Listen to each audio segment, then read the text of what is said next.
tapi tentu ada kaidah-kaidahnya. Ya, di dalam buku BTI ini ada 5 macam kaidah kaligrafi. Nah, ini adalah setengahnya, yaitu ada nasbi, sulus, dan diwani. Salah, namanya kok diwani. Yang bawah itu baru kod sulus. Yang sebelah kiri atas nasbi. Nah, ya, kalau 2 itu pernah kalian temu di mana? Di masjid. Di masjid. Yang mana? Yang bawah apa yang atas? Yang bawah. Yang bawah biasanya ada di hiasan dinding pinggir-pinggir masjid. Kalau nggak gitu di depan masjid ada tulisan Arabnya. Itu pakai kod apa yang bawah tadi? Kod sulus. Yang atas tadi kod diwani. Oke. Rincian penjelasannya.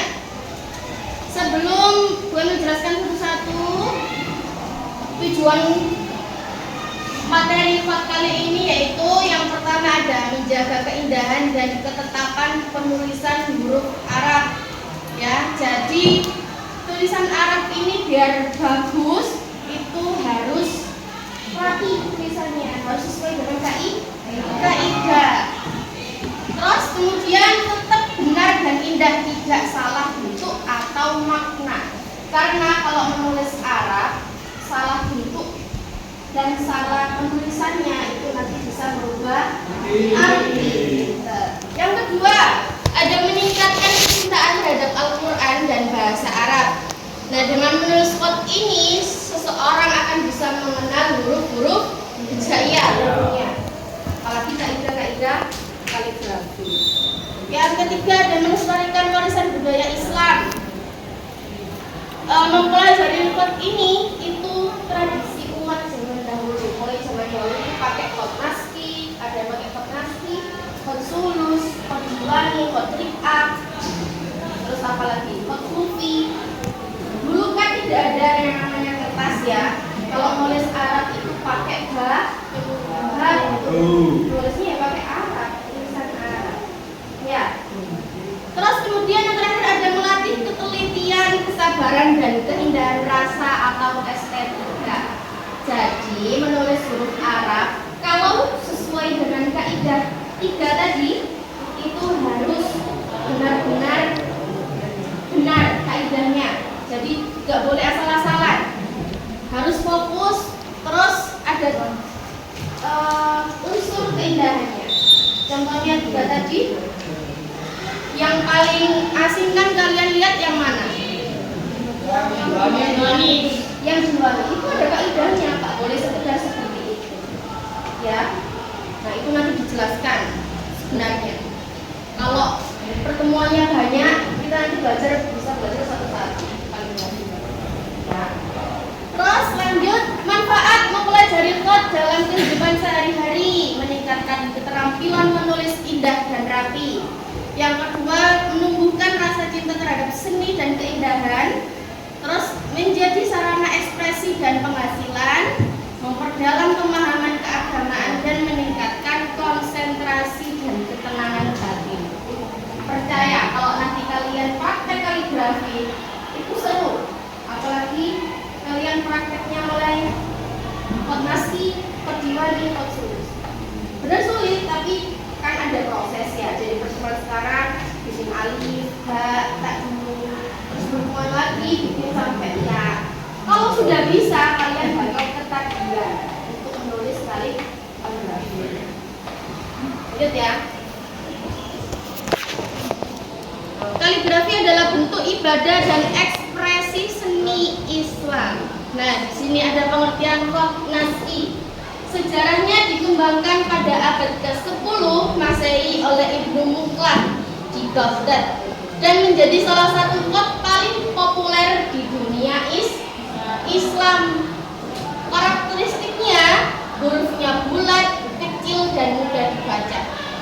Garisnya halus dan seragam, cocok untuk tulisan panjang. Fungsinya digunakan untuk penulisan Al-Quran, buku dan dokumen resmi. Ya kan? Kalian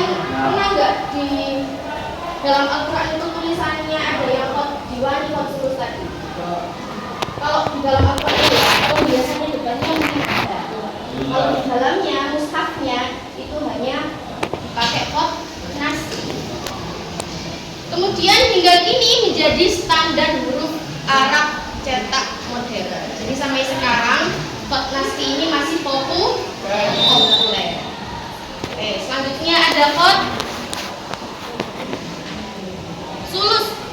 Sejarahnya muncul pada sekitar abad keberapa itu? 9. Dan juga dikembangkan oleh Ibnu Muqlah, sama makanya oleh Ibnu Muqlah, lalu disempurnakan oleh Ibnu Bawwab. Karakteristiknya hurufnya besar, panjang, dan melengkung indah. Kalau tadi besar, panjang, tapi tidak melengkung ya. Kalau ini melengkung, ada seninya.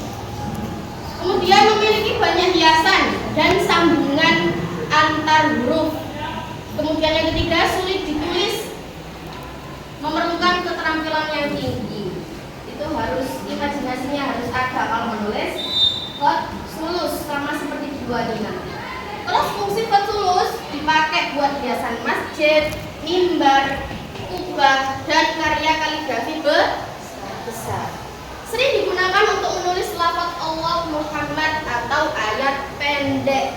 Nah, nanti Bu Emil ingin kalian praktek portofolionya untuk kelas 9 membuat kaligrafi sulus.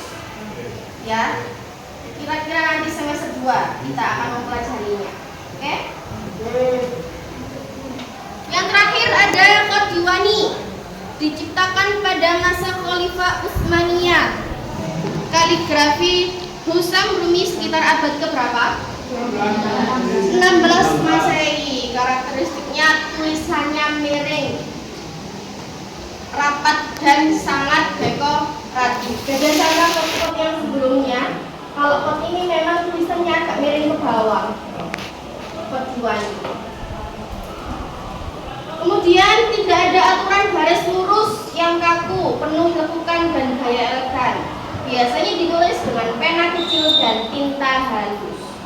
Kalau kod Diwani ini biasanya pakai andam. Siapa yang tahu andam? Andam itu sejenis bambu khusus buat kaligrafi. Kan bambu ya, tidak ada tintanya. Tintanya itu terpisah. Jadi beli andam sama tinta. Kalau mau nulis dicelupkan di tinta dulu, baru ditulis pakai bambu tadi. Tapi cuttingannya sama dengan spidol yang sudah pernah Bu Emil kasih tahu, yang kalian beli snowman itu ya. Sudah ada spidolnya. Oke. Terus fungsinya, kod Diwani awalnya digunakan untuk surat resmi kerajaan zaman dahulu dan dokumen rahasia. Ini digunakan dalam desain artistik dan hiasan istana atau mushaf.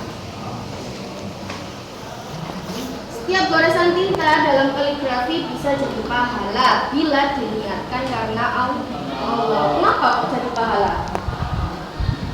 Ada yang tahu?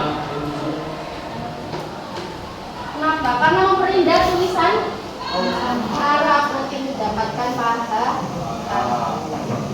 Itu termasuk pahala itu. Nek, ingat. Sudah ya? Terus hari ini Bu Emil mau kasih lembar kerja, tapi sebelum itu Bu Emil mau mencontohkan dulu kaligrafinya di papan. Perbedaannya. Kalau Kolnaski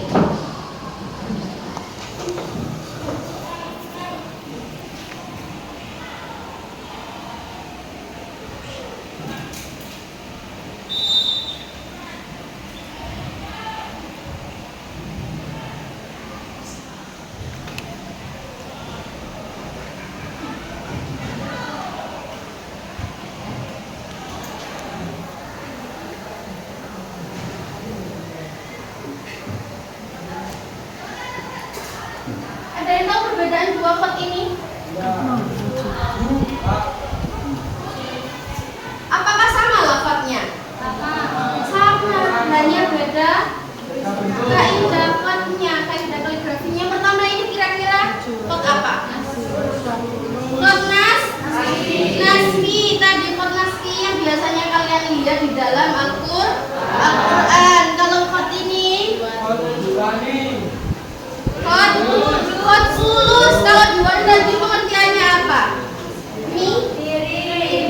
Miring nggak ini? Enggak miring, tapi ini lebih ada lekungannya. Itu namanya khot sulus. Ya. Di situ juga sudah ada penjelasannya, perbedaannya antara khot sulus, khot diwani, sama khot nasi. Ini adalah edaran terbaru, jadi di sini ada mulai alif sampai ya cara bikinnya. Kalian biasa latihan di sini nanti, pertemuankan, ya.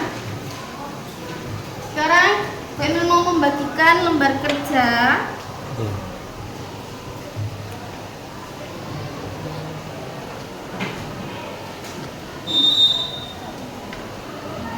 Silakan dicari ciri-ciri umum bentuknya. Ini adalah hasil observasi. Jadi kalian bisa lihat di buku paket, ya. Hasil observasinya, ciri-cirinya bentuk nasi, sulus sama diwani. Kemudian strukturnya gimana, terus kegunaannya buat apa. Habis itu ditulis kesimpulan dan refleksi. Terus lembar yang ketiga, di sini ada LK2. Di sini kalian bikin kaligrafi, ya. Di sini ada khot nasi, khot sulus sama diwani. Jangan hanya satu orang yang bikin, ya. Satu kelompok kan ada banyak. Itu nanti bisa lihat di LK yang pertama ini contohnya. Sebisanya, ya. Bisa? Oke. Jangan bagi ya. Jangan lupa dikasih nama.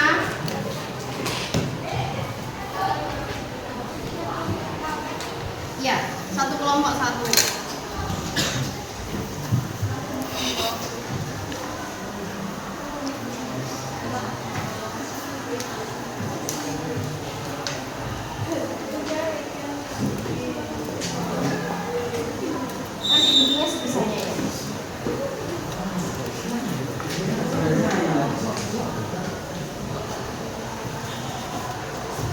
Dibagi, ada yang mengerjakan tabel observasinya, ada yang mengerjakan kaligrafinya. Pakai spidol yang sudah Bu Emil suruh kemarin.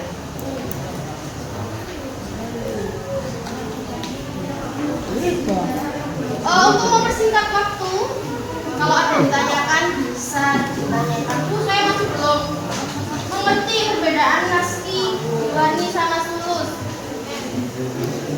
Sudah paham? Perbedaannya tadi sudah jelas ya? Silakan diceritakan dulu.